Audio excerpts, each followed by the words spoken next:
Welcome to our channel. இன்றைக்கி வந்து பார்த்திங்கன்னா ஒரு சூப்பரான அரசு வேலை பற்றின டீட்டெயில் தான் வந்து உங்களுக்கு நான் வந்து ஷேர் பண்ண போகிறேன். ஆமாங்க, 2025க்கான அரசு வேலை வந்திருக்கு. இந்த வேலைக்கான கல்வி தகுதி வந்து பார்த்திங்கன்னா 12th pass to any degree நீங்கள் வந்து அப்ளை பண்ணலாம். நீங்கள் மினிமம் குவாலிஃபிகேஷனே 12th படிச்சிருந்தா போதும், நீங்கள் அப்ளை பண்ணுறதுக்கு எலிஜிபிள் தான். சம்பளம்னு வந்து பார்த்திங்கன்னா உங்களுக்கு வந்து ஸ்டார்டிங் சேலரி 25,000 வந்து உங்களுக்கு ஸ்டார்டிங் சேலரி வந்து கொடுக்குறாங்க. இன்னொரு முக்கியமான விஷயம், நீங்கள் ஃப்ரெஷர்ஸாக இருந்தால் நீங்களுமே எலிஜிபிள். ஸோ ஃப்ரெஷர்ஸ் வந்து எலிஜிபிள். இது அப்ளை பண்ணுறதுக்கான கடைசி தேதி வந்து பார்த்திங்கன்னா 18/3/2025 தாங்க அப்ளை பண்ணுறதுக்கான கடைசி தேதி. ஸோ இது தமிழகம் முழுவதும் இருக்க ஆண் பெண் யார் வேணாலும் வந்து விண்ணப்பிக்கலாம். ஸோ இது எப்படி அப்ளை பண்ணுறது, என்ன மாதிரியான போஸ்ட்டு, எங்கேருந்து வந்திருக்கு, உங்களுக்கான ஜாப் லொக்கேஷன் வந்து என்ன அப்படிங்கிற ஃபுல் டீட்டெயிலுமே வந்து ஸ்டெப் பை ஸ்டெப்பாக நான் வந்து உங்களுக்கு சொல்கிறேன். அதுக்கு கண்டிப்பாக இந்த வீடியோவை ஸ்கிப் பண்ணாமல் பாருங்கள். இதான் வந்து பார்த்திங்கன்னா அதுக்கான அஃபிஷியல் நோட்டிஃபிகேஷன் எங்கேருந்து வந்திருக்குன்னு வந்து பார்த்திங்கன்னா சிஎஸ்ஐஆர், அதாவது சென்ட்ரல் எலக்ட்ரோகெமிக்கல் ரிசர்ச் இன்ஸ்டியூட்லேருந்து தான் இந்த நோட்டிஃபிகேஷன் வந்து வெளியிட்டிருக்காங்க. இந்த சென்ட்ரல் எலக்ட்ரோகெமிக்கல் ரிசர்ச் இன்ஸ்டியூட் வந்து எங்கே லொக்கேட் ஆகிருக்குன்னு வந்து பார்த்திங்கன்னா காரைக்குடியில் தாங்க இருக்குது. ஸோ காரைக்குடியிலேருந்து தான் நம்மளுக்கான அஃபிஷியல் நோட்டிஃபிகேஷன் வந்து அவங்க வந்து வெளியிட்டிருக்காங்க. இந்த அப்ளிகேஷன் வந்து பார்த்திங்கன்னா முழுக்க நீங்கள் வந்து ஆன்லைன் மூலிமா தான் வந்து அப்ளை பண்ண முடியும். அது இந்தியன் சிட்டிசன்ஸ் தான் வந்து அப்ளை பண்ண முடியும் அப்படிங்கிறதே அவங்க வந்து தெளிவாகவே வந்து கொடுத்துட்டாங்க. நெக்ஸ்ட் வந்து பார்த்திங்கன்னா இம்பார்ட்டன்ஸான டேட்ஸ் வந்து கொடுத்துருக்காங்க. இந்த ஆன்லைன் அப்ளிகேஷன் வந்து பார்த்திங்கன்னா ஆல்ரெடி 17/2/2025 வந்து வந்துருச்சு 9 AM இதுக்கான லாஸ்ட் டேட் வந்து பார்த்திங்கன்னா 18/3/2025 தாங்க அப்ளை பண்ணுறதுக்கான லாஸ்ட் டேட். ஈவினிங் 5:30 வரைக்கும் தான் உங்களுக்கு வந்து டைமு. அதுக்குள்ளே யாரெல்லாம் அப்ளை பண்ணணும்னு நினைக்கிறீங்களோ நீங்கள் வந்து அப்ளை பண்ணிக்கலாம். இங்கே வந்து பார்த்திங்கன்னா தெரியும், அவங்களோட வெப்சைட்டுமே வந்து கொடுத்துருக்காங்க. இங்கே வந்து பார்த்திங்கன்னா தெரியும், இன்னொரு இம்பார்ட்டன்ட் விஷயம், there is no need to submit a hard copy of application. அதாவது நீங்கள் வந்து இந்த போஸ்ட்டுக்கு அப்ளை பண்ணும்போது எந்த விதமான ஹார்ட் காப்பியுமே வந்து சப்மிட் பண்ணணுங்கிற அவசியம் இல்லை அப்படிங்கிறது வந்து அவங்க தெளிவாகவே வந்து கொடுத்துருக்காங்க. அப்படியே கீழே வந்து பார்த்திங்கன்னா போஸ்ட்டை பற்றின டீட்டெயில்ஸ் வந்து கொடுத்துருக்காங்க. ஃபஸ்ட்டு வந்து பார்த்திங்கன்னா போஸ்ட் கோடு வந்து சொல்லிட்டாங்க. என்ன போஸ்ட் அப்படின்னு வந்து பார்த்திங்கன்னா ஜூனியர் ஸ்டென்டோகிராஃபர் போஸ்ட். இதுக்கு வந்து பார்த்திங்கன்னா டோட்டலாக வந்து பார்த்திங்கன்னா 2 போஸ்ட் வந்து விடுறாங்க. அதில் வந்து பார்த்திங்கன்னா அன்ரிசர்வ்டில் 1, எஸ்சி கேண்டிடேட்ஸ்க்கு 1ன்னு சொல்லி 2 போஸ்ட் வந்து விட்டுருக்காங்க. இதோட ஸ்டைஃபன் வந்து பார்த்திங்கன்னா உங்களுக்கு ஸ்டார்டிங்கே 25,000லேருந்து அப் டு 81,100 ரூபா வரைக்கும் உங்களுக்கான சேலரி பேக்கேஜ் வந்து இருக்குது. இதுக்கான ஏஜ் லிமிட் வந்து பார்த்திங்கன்னா 27 இயர்ஸ்க்குள்ளே இருக்கிறவங்க வந்து அப்ளை பண்ணலாம் அப்படிங்கிறதே அவங்க வந்து சொல்லியிருக்காங்க. நெக்ஸ்ட் போஸ்ட் வந்து பார்த்திங்கன்னா ஜூனியர் செக்ரட்டரியர் அசிஸ்டன்ட் போஸ்ட்டு ஜென்ரல் கேட்டகரிஸில். இதுக்கு வந்து பார்த்திங்கன்னா 4 போஸ்ட் வந்து விட்டுருக்காங்க. அது வந்து பார்த்திங்கன்னா அன்ரிசர்வ்ட் கேட்டகரிஸ்க்கு 2, இடபிள்யூஎஸ் கேட்டகரிஸ்க்கு 1, ஓபிசி கேட்டகரிஸ்க்கு 1ன்னு சொல்லி 4 போஸ்ட் வந்து விட்டுருக்காங்க. இவங்களோட பே லெவல் வந்து பார்த்திங்கன்னா உங்களுக்கு ஸ்டார்டிங் சேலரியே 19,900 ரூபாயிலிருந்து 63,200 ரூபா வரைக்கும் ஸ்டார்டிங் சேலரி வந்து கொடுத்துருக்காங்க. இதுக்கான அப்பர் ஏஜ் லிமிட் வந்து பார்த்திங்கன்னா 28 இயர்ஸ்க்குள்ளே இருக்கிறவங்க வந்து அப்ளை பண்ணலான்னு சொல்லியிருக்காங்க. அடுத்த போஸ்ட் வந்து பார்த்திங்கன்னா junior secretary assistant post finance and account சைடில் கேட்டிருக்காங்க. இதுக்கு வந்து பார்த்திங்கன்னா 2 போஸ்ட்டு அன்ரிசர்வ்டில் 1, ஓபிசியில் 1ன்னு சொல்லி கொடுத்துருக்காங்க. இதுக்கான பே லெவலுமே வந்து பார்த்திங்கன்னா 19,900 ரூபாயிலேருந்து 63,200 ரூபா வரைக்கும் உங்களுக்கு வந்து சேலரி பேக்கேஜ் வந்து கொடுத்துருக்காங்க. இதுக்குமே 28 வயசு வரைக்கும் இருக்கிறவங்க வந்து அப்ளை பண்ணலாம். அடுத்த போஸ்ட் வந்து பார்த்திங்கன்னா junior secretary assistant post stores and பர்ச்சேஸ்க்கு. இதுக்கு 2 போஸ்ட்டு அன்ரிசர்வ்டில் 1, எஸ்சியில் 1ன்னு சொல்லி 2 போஸ்ட் வந்து விட்டுருக்காங்க. இதுக்கான பே லெவலுமே வந்து பார்த்திங்கன்னா 19,900 ரூபாயிலிருந்து 63,200 ரூபா வரைக்கும் உங்களுக்கு வந்து சேலரி பேக்கேஜ் வந்து இருக்குது. இதுக்கும் வந்து பார்த்திங்கன்னா 28 வயசுக்கு உள்ளே இருக்கிறவங்க வந்து அப்ளை பண்ணலாம் அப்படிங்கிறதே அவங்க வந்து சொல்லியிருக்காங்க. நெக்ஸ்ட் வந்து பார்த்திங்கன்னா இந்த நோட்டில் வந்து பாருங்கள், எந்த விதமான ரிட்டன் எக்ஸாமே வந்து பார்த்திங்கன்னா ஜூனியர் செக்ரட்டரி அசிஸ்டன்ட் போஸ்ட்டுக்கு வந்து கிடையாது. அதாவது இங்கே இருக்குது பார்த்திங்களா, இந்த ஜூனியர் செக்ரட்டரி அசிஸ்டன்ட் ஜென்ரல் கேட்டகரிஸ்க்கும் finance and accounts store and purchase இந்த 3க்குமே வந்து பார்த்திங்கன்னா ரிட்டன் எக்ஸாம் வந்து கிடையாது அப்படிங்கிறது வந்து தெளிவாக வந்து கொடுத்துருக்காங்க.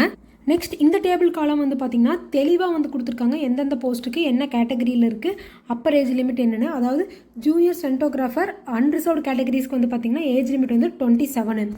அதே ஜூனியர் சென்டோகிராஃபர் எஸ்சி கேண்டிடேட்ஸ்க்கு வந்து பார்த்திங்கன்னா 32. நெக்ஸ்ட் வந்து பார்த்திங்கன்னா ஜூனியர் செக்ரட்டரி அசிஸ்டன்ட் ஜென்ரல் கேட்டகரிஸ்க்கு வந்து பார்த்திங்கன்னா ஜென்ரலில் வந்து பார்த்திங்கன்னா அன்ரிசர்வ்டுக்கு 28, இடபிள்யூஎஸ்க்கு 28, அதே ஓபிசி கேண்டிடேட்ஸ்க்கு வந்து 31ன்னு சொல்லியிருக்காங்க அப்பர் ஏஜ் லிமிட். அதே மாதிரி அடுத்து வந்து பார்த்திங்கன்னா junior secretary assistant finance and account side வந்து பார்த்திங்கன்னா அன்ரிசர்வ்ட் கேட்டகரிஸில் இருக்கிறவங்களுக்கு 28, ஓபிசிக்கு வந்து பார்த்திங்கன்னா 31ன்னு சொல்லியிருக்காங்க. அதே மாதிரி பார்த்திங்கன்னா junior secretary assistant store and purchase சைடில் வந்து பார்த்திங்கன்னா அன்ரிசர்வ்ட் கேட்டகரிஸ்க்கு 28 இயர்ஸும், எஸ்சி கேண்டிடேட்ஸ்க்கு வந்து பார்த்திங்கன்னா 33 இயர்ஸ் வரைக்கும் அப்பர் ஏஜ் லிமிட் இருக்குதுன்னு சொல்லி தெளிவாகவே வந்து அப்பர் ஏஜ் லிமிட் வந்து கொடுத்துட்டாங்க. நெக்ஸ்ட் வந்து பார்த்திங்கன்னா பிடபிள்யூடி கேண்டிடேட்ஸ்க்குமே வந்து தெளிவாக வந்து கொடுத்துருக்காங்க. ஸோ அதையுமே வந்து செக் பண்ணி பார்த்துக்கோங்க. நெக்ஸ்ட் வந்து பார்த்தீங்கன்னா ஜூனியர் ஸ்டென்டோகிராஃபர் போஸ்ட்டுக்கு நீங்கள் அப்ளை பண்ணுறீங்கன்னா உங்களோட மினிமம் எஜுகேஷனல் குவாலிஃபிகேஷன் வந்து என்னவாக இருக்கணும்னா 10th 12th, அதாவது நீங்கள் வந்து 12th முடிச்சிருந்தா போதும், 12th பாஸ் பண்ணியிருந்தாவே நீங்கள் வந்து எலிஜிபிள் தான் அப்ளை பண்ணுறக்கு. நெக்ஸ்ட் இந்த ஜூனியர் சென்டோகிராஃப்க்கு வந்து பார்த்தீங்கன்னா நீங்கள் 12th முடிச்சிருந்தா போதும். இவங்க மோட் ஆஃப் செலெக்ஷன் வந்து ஃபஸ்ட்டு வந்து ரிட்டன் எக்ஸாம் வந்து நடக்கும். இந்த ரிட்டன் எக்ஸாம் வந்து பார்த்தீங்கன்னா OMR பேஸ்ட் ஷீட்டில் நடக்கும், அல்லது வந்து பார்த்தீங்கன்னா கம்ப்யூட்டர் பேஸ்ட் டெஸ்ட் வந்து நடக்கும் அப்படிங்கிறது வந்து சொல்லியிருக்காங்க. அது வந்து பார்த்தீங்கன்னா மல்டிபிள் சாய்ஸ் எக்ஸாமினேஷனாக வந்து இருக்கும் அப்படிங்கிறதே அவங்க வந்து சொல்லியிருக்காங்க. இந்த மீடியம் ஆஃப் கொஷின்ஸ் வந்து பார்த்திங்கன்னா உங்களுக்கு போத் இங்கிலீஷ் அண்ட் ஹிந்தி ரெண்டுலேயுமே வந்து இருக்கும். அதாவது நீங்கள் சூஸ் பண்ணிக்கிறதா இங்கிலீஷ் வேணா இங்கிலீஷ், ஹிந்தி வேணா இங்கிலீஷ், ஹிந்தி வந்து நீங்கள் வந்து சூஸ் பண்ணிக்கலாம். ஸ்டாண்டர்ட் ஆஃப் எக்ஸாம் வந்து பார்த்திங்கன்னா 10th 12th பேஸ் பண்ணி தான் வந்து இருக்கும். நம்பர் ஆஃப் கொஷின்ஸ் வந்து பார்த்திங்கன்னா 200, டோட்டல் டைம் வந்து பார்த்திங்கன்னா 2 hours அப்படின்னு சொல்லியிருக்காங்க.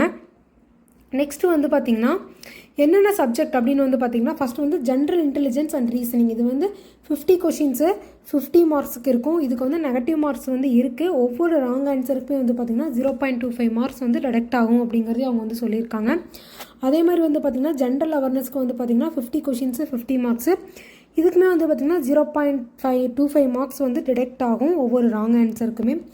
Next general English language and comprehension வந்து பார்த்திங்கன்னா 100 கொஷின்ஸு 100 மார்க்ஸு. இதுக்குமே வந்து பார்த்திங்கன்னா 0.25 மார்க்ஸ் வந்து டிடெக்ட் ஆகும் எவ்ரி ராங் ஆன்சருக்குமே அப்படின்னு சொல்லி அவங்க வந்து சொல்லியிருக்காங்க. கீழே வந்து பார்த்திங்கன்னா ஜென்ரல் இன்டெலிஜென்ஸ் அண்ட் ரீசனிங்கான சிலபஸு, அதே மாதிரி பார்த்திங்கன்னா ஜென்ரல் அவேர்னஸ்க்கான சிலபஸு, இங்கிலீஷ் லாங்குவேஜ் அண்ட் காம்ப்ரிஹென்ஷனுக்கான சிலபஸுமே வந்து கொடுத்துருக்காங்க. அதை நீங்கள் வந்து ஒன்ஸ் வந்து செக் பண்ணி பார்த்துக்கலாம். நெக்ஸ்ட் வந்து பார்த்திங்கன்னா ப்ரொஃபிஷியன்சி டெஸ்ட் வந்து நடக்கும் இந்த ஸ்டென்டோகிராஃபி போஸ்ட்டுக்கு. இதுக்கு வந்து பார்த்திங்கன்னா உங்களுக்கு வந்து 10 minutes வந்து கொடுக்குறாங்க. இன் இங்கிலீஷ் ஆர் ஹிந்தி ஏதோ ஒன்றில் வந்து நீங்கள் வந்து டைப் பண்ணலாம். இது வந்து பார்த்திங்கன்னா 80 words per minute வந்து நீங்கள் வந்து டைப் பண்ணணும். எதுக்குன்னா ஜூனியர் சென்டோகிராஃபர் போஸ்ட்டுக்கு அப்படின்னு சொல்லியிருக்காங்க. உங்களுக்கு வந்து 10 minutes வந்து டைம் கொடுக்குறாங்க. அதுலேயும் வந்து பார்த்திங்கன்னா லாங்குவேஜ் ஆஃப் ஸ்கில் டெஸ்ட் வந்து பார்த்திங்கன்னா ஃபஸ்ட் வந்து இங்கிலீஷில் வந்து பார்த்திங்கன்னா டைம் டியூரேஷன் வந்து பார்த்திங்கன்னா 50 minutes நடக்கும். எலிஜிபிள் ஃபார் ஸ்க்ரைபுக்கு வந்து பார்த்திங்கன்னா 70 minutesனு சொல்லியிருக்காங்க. அதே வந்து ஹிந்தி வந்து பார்த்திங்கன்னா 65 minutes. இதுக்கு வந்து பார்த்திங்கன்னா 90 minutes வந்து டியூரேஷன் டைம் வந்து சொல்லியிருக்காங்க. யாருக்குன்னா கேண்டிடேட்ஸ் எலிஜிபிள் ஃபார் ஸ்க்ரைப் அப்படின்னு சொல்லியிருக்காங்க. நெக்ஸ்ட் இதை தொடர்ந்து வந்து பார்த்திங்கன்னா அவங்க வந்து மெரிட் லிஸ்ட் வந்து ப்ரிப்பேர் பண்ணுவாங்க. மெரிட் லிஸ்ட்டை ப்ரிப்பேர் பண்ணி அது மூலிமா தான் வந்து கேண்டிடேட் வந்து அவங்க வந்து செலக்ட் பண்ணுவாங்க. நெக்ஸ்ட் வந்து பார்த்திங்கன்னா ஜூனியர் செக்ரட்டரி அசிஸ்டன்ட் போஸ்ட் வந்து ஜென்ரல்லையும் finance and account side stores and purchase இந்த 3 கேட்டகரிஸ்லுமே இருக்க ஜூனியர் செக்ரட்டரி அசிஸ்டன்ட் போஸ்ட்டுக்கு வந்து பார்த்திங்கன்னா மினிமம் எஜுகேஷனல் குவாலிஃபிகேஷன் வந்து பார்த்திங்கன்னா 10th 12th வந்து, அதாவது 12th ஸ்டாண்டர்ட் நீங்கள் முடிச்சிருந்தாலே போதுமானது. அதில் வந்து பார்த்திங்கன்னா இந்த கம்ப்யூட்டர் டைப் ஸ்பீடு இருக்கணும் அப்படின்னு சொல்லியிருக்காங்க. இந்த போஸ்ட்டுக்கான செலெக்ஷன் மெத்தட் வந்து பார்த்திங்கன்னா உங்களுக்கு வந்து ரிட்டன் எக்ஸாம் வந்து நடக்கும். சேம் இது வந்து பார்த்திங்கன்னா OMR பேஸ்ட் அல்லது கம்ப்யூட்டர் பேஸ்ட் டெஸ்ட்டில் வந்து நடக்கும்னு சொல்லியிருக்காங்க. கொஷின்ஸ் வந்து அதே மாதிரி தான் இங்கிலீஷ் அண்ட் ஹிந்தி ரெண்டுலேயுமே வந்து இருக்கும். 10th 12th பேஸ் பண்ணி தான் வந்து உங்களுக்கு வந்து ஸ்டாண்டர்ட் ஆஃப் எக்ஸாமே வந்து இருக்கும் அப்படிங்கிறதே அவங்க வந்து சொல்லியிருக்காங்க. அதில் ஃபஸ்ட்டு வந்து பார்த்திங்கன்னா Part 1 வந்து பார்த்திங்கன்னா உங்களுக்கு வந்து மென்டல் எபிலிட்டி டெஸ்ட் வந்து நடக்கும். அது வந்து 100 கொஷின்ஸு 200 மார்க்ஸ்க்கு வந்து நடக்கும்.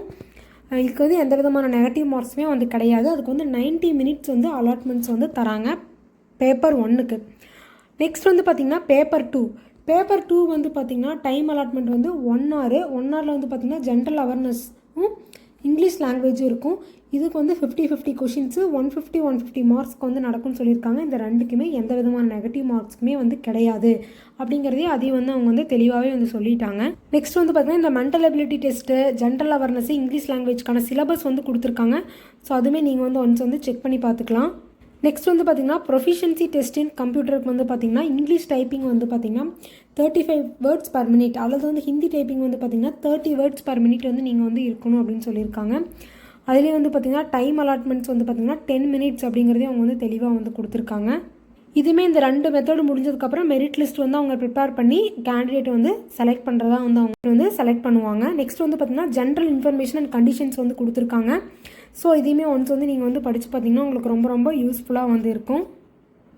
நெக்ஸ்ட் வந்து பார்த்திங்கன்னா ஏஜ் ரிலாக்ஸேஷன் வந்து கொடுத்துருக்காங்க. ஏஜ் ரிலாக்ஸேஷன் வந்து பார்த்திங்கன்னா SC/ST கேண்டிடேட்ஸ்க்கு வந்து +5 years வந்து நீங்கள் வந்து ஆட் பண்ணிக்கலாம். அதே OBC கேட்டகரிஸில் இருக்கிறவங்களுக்கு வந்து +3 years, PWD கேண்டிடேட்ஸில் வந்து அன்ரிசர்வ்ல இருக்கிறவங்களுக்கு வந்து 10 yearsம், SC கேண்டிடேட்ஸில் இருக்கிறவங்களுக்கு 15 yearsம், OBC கேண்டிடேட்டில் இருக்கிறவங்களுக்கு வந்து 3 yearsம் வந்து 13 yearsம் சொல்லியிருக்காங்க. அதுவே வந்து பார்த்திங்கன்னா எக்ஸ் சர்வீஸ் மேனுக்கு 3 years, அதே மாதிரி பார்த்திங்கன்னா விடோக்கு வந்து பார்த்திங்கன்னா செக்ஷன் 3ன்னு சொல்லியிருக்காங்க. அதே மாதிரி பார்த்திங்கன்னா சிஎஸ்ஐஆர் டிபார்ட்மெண்டல் கேண்டிடேட்ஸ்க்கு வந்து எந்த விதமான ஏஜ் லிமிட்ஸுமே வந்து கிடையாது அப்படிங்கிறதையும் அவங்க வந்து தெளிவாகவே வந்து கொடுத்துட்டாங்க. ஸோ இந்த போஸ்ட்டுக்கெல்லாம் நீங்கள் வந்து அப்ளை பண்ணணும் அப்படின்னா உங்களுக்கு வந்து 18 வயசு வந்து பூர்த்தியாக இருக்கணும். ஸோ 18 வயசு பூர்த்தியானவங்க மட்டும்தான் வந்து அப்ளை பண்ண முடியும். நெக்ஸ்ட் வந்து பார்த்திங்கன்னா ஹவு டு அப்ளைன்னு சொல்லி கொடுத்துருக்காங்க. ஸோ இது எப்படி அப்ளை பண்ணுறது அப்படிங்கிறது தெளிவாக சொல்லியிருக்காங்க. அதாவது அவங்களோட ஆன்லைன் வெப்சைட் கூட போய் தான் நீங்கள் வந்து அப்ளை பண்ண முடியும். இது வந்து பார்த்திங்கன்னா 17/2/2025 9 மணிலேருந்து 18/3/2025 5:30 மணிக்குள்ளே நீங்கள் வந்து அப்ளை பண்ணிடணும். அதையுமே அவங்க வந்து தெளிவாக கொடுத்துட்டாங்க. நெக்ஸ்ட்டு வந்து பார்த்திங்கன்னா இவங்களோட அப்ளிகேஷன் ஃபீஸ் வந்து பார்த்திங்கன்னா இவங்களோட அப்ளிகேஷன் ஃபீஸ் வந்து பார்த்திங்கன்னா உங்களுக்கு வந்து 500 rupees வந்து கொடுத்துருக்காங்க. ஸோ இதுவுமே வந்து நீங்கள் வந்து ஆன்லைன் பேமெண்ட்டு தான் பண்ண முடியும். ஃபார் எக்ஸாம்பிள் வந்து பார்த்திங்கன்னா NEFT, IMPS அல்லது வந்து பார்த்திங்கன்னா பேங்க் ட்ரான்ஸ்ஃபரு, நெட் பேங்கிங் இது மூலிமா தான் வந்து பண்ண முடியும் அப்படிங்கிறதையும் அவங்க வந்து தெளிவாகவே வந்து கொடுத்துருக்காங்க. நெக்ஸ்ட் வந்து பார்த்திங்கன்னா எந்த அக்கௌண்ட்டில் பண்ணணும் அப்படின்னு சொல்லி நேம் ஆஃப் த அக்கௌண்ட் ஹோல்டரும் வந்து கொடுத்துருக்குறாங்க. அதே மாதிரி பார்த்திங்கன்னா அக்கௌண்ட் நம்பருமே வந்து கொடுத்துருக்குறாங்க. நெக்ஸ்ட் வந்து பார்த்திங்கன்னா பேங்க் நேம் வந்து பார்த்திங்கன்னா இந்தியன் பேங்க்கு ஏசி கேம்பஸ் பிரான்ச்சு காரைக்குடி இந்த பிரான்ச்சில் தான் நீங்கள் வந்து அனுப்பணும்னு சொல்லிட்டாங்க. IFS கோடுமே வந்து கொடுத்துருக்காங்க. MICR நம்பருமே வந்து கொடுத்துருக்காங்க. ஷிஃப்ட் கோட் நம்பருமே வந்து கொடுத்துட்டாங்க. ஸோ தெளிவாகவே வந்து நீங்கள் எப்படி அப்ளை பண்ணணும் அப்படிங்கிறதுமே வந்து தெளிவாகவே அவங்க வந்து கொடுத்துருக்காங்க. ஸோ இதை நீங்கள் யூஸ் பண்ணி நீங்கள் வந்து அப்ளை பண்ணிக்கலாம்.